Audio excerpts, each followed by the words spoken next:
આજના બ્લોગની શરૂઆત થાય છે બ્રેકફાસ્ટ બનાવવા સાથે ખમણ અને ચા. કેમ કે જ્યારે બી અમારા ઘરે સુરતથી કોઈ આવે એટલે ખમણ ને ચા બીજા દિવસે નાસ્તામાં હોય જ. અને આજે મારી તબિયત સારી નહીં હતી તો મેં આખો દિવસ સૂઈ ગયેલી ડોલો પીને ને ઉઠીને જોયું તો મારી આંખ એટલી સૂજી ગયેલી હતી. પણ અમે લોકો ડોગ પેરેન્ટ છે તો ભાઈ ડોગને વોક કરાવવા તો જવું જ પડે. અને આજે મને એટલું ક્રેવિંગ થતું હતું મારા ખુદના હાથનું દાલ રાઈસ ખાવાનું. તો મેં મમ્મીને કીધું મમ્મી આજે ડિનર મેં બનાવીશ.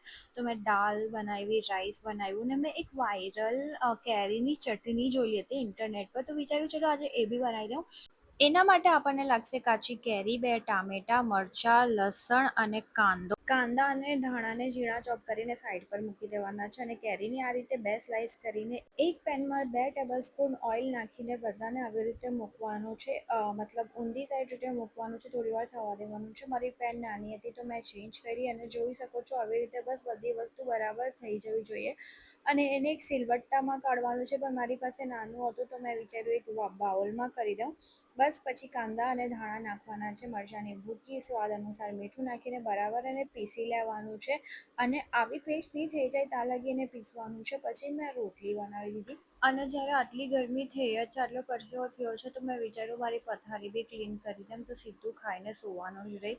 તો પહેલાં ફટાફટ પથારી ક્લીન કરીને નાહી પણ લીધું અને નાહીને ડિનર કમ્પ્લીટ કર્યું. અને આજનો બ્લોગ કંઈ વધારે મોટો થયો છે તો અહીંયા જ પૂરો કરીએ. By guys, good night.